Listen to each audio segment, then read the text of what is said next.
with the road and the interpreters, with Kongi's harvest. It is Flora Nwapa that I read with the Furu. It is Chinua Achebe that I read with Things Fall Apart, No Longer at Ease, Until's in the Savannah. It is Eleki Amadi that I read with The Concubine. Today, when I travel across Africa and I ask, do you know Chinua Achebe? Do you know Wole Soyinka? No, they don't. What happened to us? When I read history, we were taught about Nnamdi Azikiwe. And we called him, even in Nairobi, Kenya, Zik of Africa. We were taught about Sir Ahmadu Bello, Abubakar Tafawa Balewa, Obafemi Awolowo. Later we learned about Olusegun Obasanjo. Agui Ronzi, whether you like them or not, is a different debate, but we were taught them. Today, you go to the capitals of Africa, you go to Benin, and you ask the Beninois, who is the president of the Federal Republic of Nigeria, 8 out of 10 do not know and perhaps do not care. What became of us? Why is it? Last week, there was the United Nations General Assembly. Even when the President of the United States of America was insulting everybody, African leaders sat there. But when their fellow African head of state is talking, they are busy doing other things. Who cast us? Who bewitched us? These are the uncomfortable questions that we must ask here. We have been too nice to each other for too long. The net effect is that if you go into any African environment, if you go to any African school and you ask young men and women, do you want to leave Africa? 9 of them want to run away. That is why they are dying in the Mediterranean Sea. That is why they are dying off the coast of Senegal. That is why they are being humiliated at embassies. You go to the embassy of any Western country, in any African country, and you'll see the humiliation. They ask you, even your great-great-grandmother, who died long before you were conceived as an idea. Those are the circumstances in which we find ourselves. On average, many of you who are present here, allow me to be morbid, in the next 40 years, you'll be upstairs. The question is, what are you leaving for your children and children's children? What is it? These are the questions. These are the uncomfortable questions that we must ask. And these questions must be answered by Nigeria primarily. I've said not once, not twice, but times without number, that the day Nigeria wakes up, that is the day Africa wakes up. You know, a friend of mine once told me, if you go anywhere in the world, and you do not find a Nigerian, run out of that place. There is nothing there. And those of you who have had occasion to travel, you go to different parts of the world, you look for the best doctors, Nigerian. Look for the best engineers, Nigerians. Look for some of the best lawyers, Nigerians. The Nigerians are everywhere doing great things across the continent of Africa. And whenever Nigeria has decided to provide leadership, Africa has changed. You ask the Liberians with Economies. When Nigeria stood up, that country was stabilized. When there was mischief in Banjul in the Gambia, and Nigeria stood up, that country was stabilized. When Nigeria did not do as well as she should have done in the Sahel, the problem is not stabilized. The question is, why is Nigeria a reluctant leader? Nigeria should be the leader economically. You know, when Nigerians say, and they debate with South Africa, and sometimes with Egypt, which is the biggest of the economies, I laugh. I laugh because the economies that they are talking about using the unreliable GDP, but we must use it, is that Nigeria is 500 billion USD GDP with a population of over 200 million. Singapore, which is smaller than Lagos, with a population of 6 million, has a GDP of 564 billion. So the debate between Nigeria and Egypt and South Africa is a debate between two dwarfs as to which one is the taller of them. Even if one is taller than the other, they are still dwarfs. The day that I will celebrate Nigeria is the day Nigeria tells me we are 2 trillion economy. And Nigeria can achieve it. And Nigeria must achieve it. What does Nigeria not have? Is the oil that is produced in Nigeria different from the oil that is produced in Saudi Arabia? Is it different than the oil that is produced in Kuwait, that is produced in Bahrain, that is produced in Qatar? Why must Nigeria not be the leader that has pipelines across the continent of Africa? Why can she not do it? She can. But we have allowed ourselves to be paralyzed by analysis and to be paralyzed by lamentation. It is your own kinsman, Chinua Achebe, who said that adversity is a problem of humanity, but we must never allow ourselves to be the victims or the agents of adversity. We must allow ourselves to be the conquerors of adversity, Chinua said. And I remember so very vividly in 1983 when Chinua Achebe wrote the little book, The Trouble with Nigeria, and he simply said that the problem with Nigeria, and he there said the rest of Africa, is simply and squarely one of leadership. And his leadership at all levels. Many times we think that politics is the only side of leadership. No. Leadership is at all levels. Why can't you, if you've run this beautiful club for 82 years and run it well, why can't that be upscaled and replicated in every other sector of Nigeria? Why? Why is it that in this micro-environment, you do not care who is who in this club? Everybody has a sense of esprit de corps, a sense of camaraderie. You do not care from which ethnicity you come from. But when you want to run the club that is Nigeria, you now talk tribe, you now talk religion. Why? These are the uncomfortable questions that you must confront, because if you do not confront them, then Nigeria and Africa will continue to punch below her weight. I'm suggesting to you that the time is now that we must ask ourselves what it is that we can do. We have lamented for too long. Let us now ask ourselves what it is that Nigeria can do in the area of education. You know, many of you who are present in this assembly may be described as upper middle class or the top class.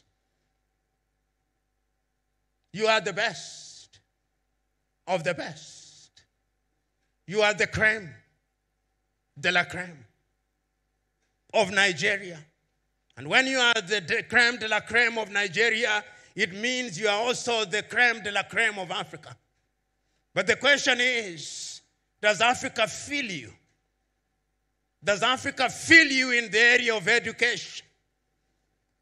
Not so long ago, I was at an African university. And at that university, they said that their greatest desire was that they wanted to be like Harvard and Cambridge. And I said, why do you want to be like Harvard? Why do you want to be like Cambridge? Why can't you not just be you? One of the things that we Africans must do is to exercise the ghost of low self-esteem and to wear the spirit of self-belief. The day we do that, that is the day that Africa will begin to grow. One of the things that gladdens my heart when I come to Africa, to West Africa, and particularly to Nigeria, is the manner in which the Nigerians dress. It gives one authenticity. It gives one confidence. But the question that I ask, are the clothes made in Nigeria? And if they are not made in Nigeria, it means the jobs are not in Nigeria. We have exported all our jobs to China. I'm asking us that if Africa and Nigeria is to be resuscitated to realize our potential, I want to see Nigeria grow in higher education. The other area in which Nigeria must provide leadership is in the area of the economy. Not so long ago, Nigeria was just about to provide leadership once again. And there was going to be a currency in this region called the Eco. And we were all happy, those of us who love the continent of Africa. We were looking forward to the day when you would come here and I would have the Eco, not the dollar. Something happened. I'm asking you who are shakers and movers. Shake those who are in government. Honorable Governor, Deputy Governor, ask yourself, 20 years from today, when you are no longer governor and history is written about you, what will they say? What will they say of your watch? What did you deliver? What did your administration deliver? History is harsh. It passes verdict that is without emotion. I'm asking all of us who are present here to ask those uncomfortable questions in the area of the economy. I'm asking those of us who are here to ask in the area of health. Why is it that young Africans are still dying of diseases that were conquered by Europe 100 years ago? What is happening to us? Why is it that when we have COVID, we have to import things from China? What became of our pharmaceutical industries? What became of our research institutes? Why do we pay our academics a pittance, peanuts, while our thieves thrive? Why? These are the questions that we must ask. We are talking at a time when we are talking about the Africa Agenda 2063 and Africa Continental Free Trade Area. What are we going to trade in if we are not manufacturing? A friend of mine whom I met when I was being brought to this site, former military general, as we were moving, for some reason he said about electricity, that electricity in Nigeria is epileptic. And it is epileptic indeed. Not only in Nigeria, everywhere. There is not a single place that you travel to Africa in today and you are in a hotel room, within 1 hour electricity has gone. Electricity is not rocket science. But for some reason, we are unable to supply stable electricity. Who cast us? Who bewitched us? That we cannot do what must be done. These are the questions. Ladies and gentlemen, I know it ought to be celebration. But how can I speak the language of a wedding at a funeral?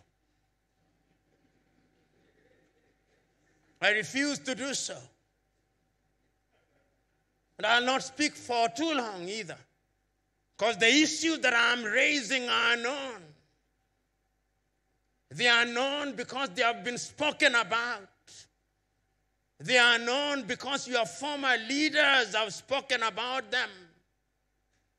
If you look at the writings of your former presidents, the statements of your politicians,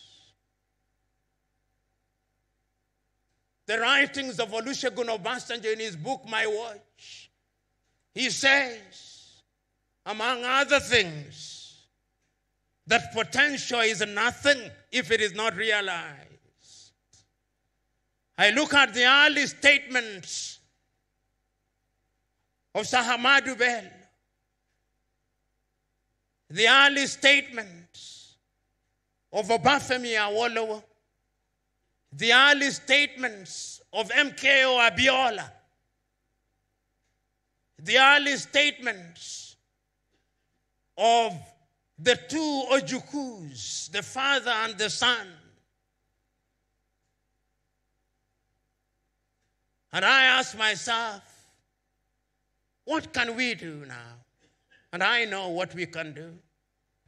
The first thing that we must do today to commemorate the 65 years since Nigeria regained independence is for Nigeria and Nigerians to make a solemn resolve that is no longer business as usual. That from today on, Nigeria is going to provide leadership. That she's going to provide leadership in the economic arena. That we are going to hear more Nigerians talk about the Africa Continental Free Trade Area. That we are going to hear Nigerians talking about the diversification of the economy.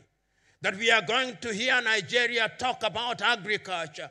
That we are going to hear Nigeria saying that we are no longer going to import our chicken from Brazil, that we are no longer going to import our rice from Pakistan, that we are no longer going to have on our tables anything called English tea, that we are no longer going to have Nescafe on our table, that we are no longer going to import palm oil from Malaysia, that we are going to diversify our economy, that we are going to revive our leather industry, that we are going to revive our industry so that we can create jobs here, that Nigeria is going to be open space for the rest of Africa, that Nigeria is not going to ask for visas, that Nigeria is not going to ask me for a landing pass when I come to Nigeria. How can the mother country ask me for a landing pass? That Nigeria is not going to ask me for visas when I come here. This is our Mecca, so to speak, and we should be able to come here without any hindrance whatsoever. Nigeria must do that if the continent of Africa is to realize our potential. And I'm suggesting that you must also open up your education. Our young men and women who are going to study in Europe and America, if there were no ASU strikes, we would be coming to Ibadan. We would be coming to Nsukka. We would be coming to the Lagos School of Business. We have enough intellectuals to make us come here. And you can make the money through education. I'm suggesting that you can do that. I'm also suggesting that your airline must now be revived. Nigeria cannot be a country without an airline. How can it be? It can be done. There are many Nigerians. When I see Air Peace, when I see Air Ibom, I know that it can be done. This is the time for it to be done. Ladies and gentlemen, I wish not to speak for too long. Let me now move toward the conclusion, because conclude I must. We are at a difficult time in Africa, and that time can only be resolved if we make a solemn resolve. Today, we must remember the words of those who are in the forefront of leadership. Today, I remember the words of a great South African, a man who you must know, Pixley Kaisa Kaseme. Speaking in the year 1906, he said that Africa must be regenerated. And I'm suggesting that it is Nigeria that must be in the forefront of the regeneration of Africa. I'm also hearing it being said in 1957, on the 6th day of March 1957, the Osagyefo Kwame Nkrumah said that the independence of Ghana meant nothing. Today I'm saying that the new liberation of Africa will only happen if Nigeria is in the forefront. I'm urging you, you movers and shakers, go out there and move and shake the political leadership so that they are able to do that which is good and right. You have the ability, because if you don't do it, history will judge you harshly. Lastly, I want to conclude with these words of James M. Kwejiragri of Ghana, who said that we are eagles, but we have been fed on chicken feed for too long. Let us today abandon chicken feed. Let us become eagles that we may fly. We are lions who have had the taste for rats for too long.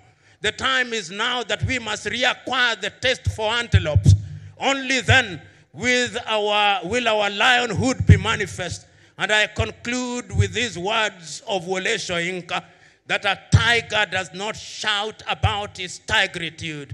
You follow the path of a tiger and you see a duiker dead and you know that some tigritude has emanated from there. So go out there and be what you must, lions. Go out there and be what you must, tigers. Go out there and be what you must, eagles. It can be done and it must be done, and it is you whom are movers and shakers who must do it. God bless you. Distinguished guests, ladies and gentlemen, a round of applause for our guest lecturer, Professor Patrick Lumumba. Thank you very much. Thank you, sir. He says we are movers and shakers.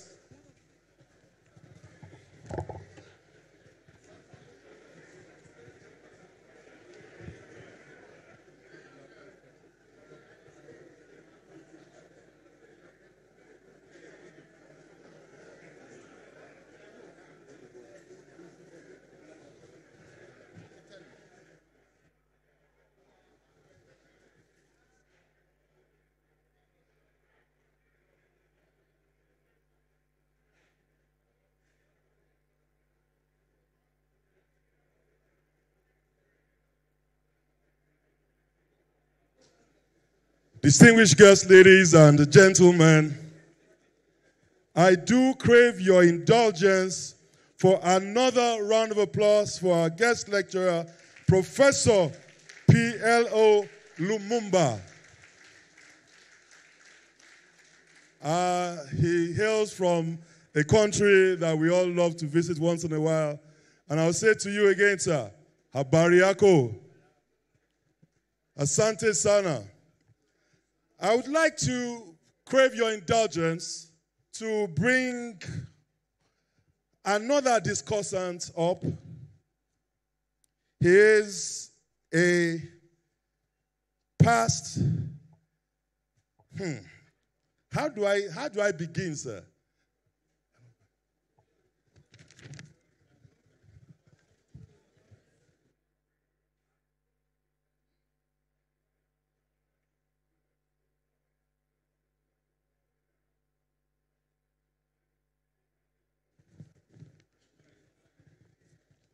Well, we were trying to ambush General Ike Omar Sanda Nwachukwu, CFR MNI. Sir, I have been trying to coax you, sir. You will do that from here.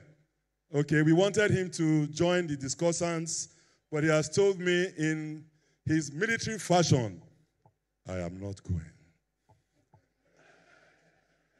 Who am I to argue with a general of the Nigerian army?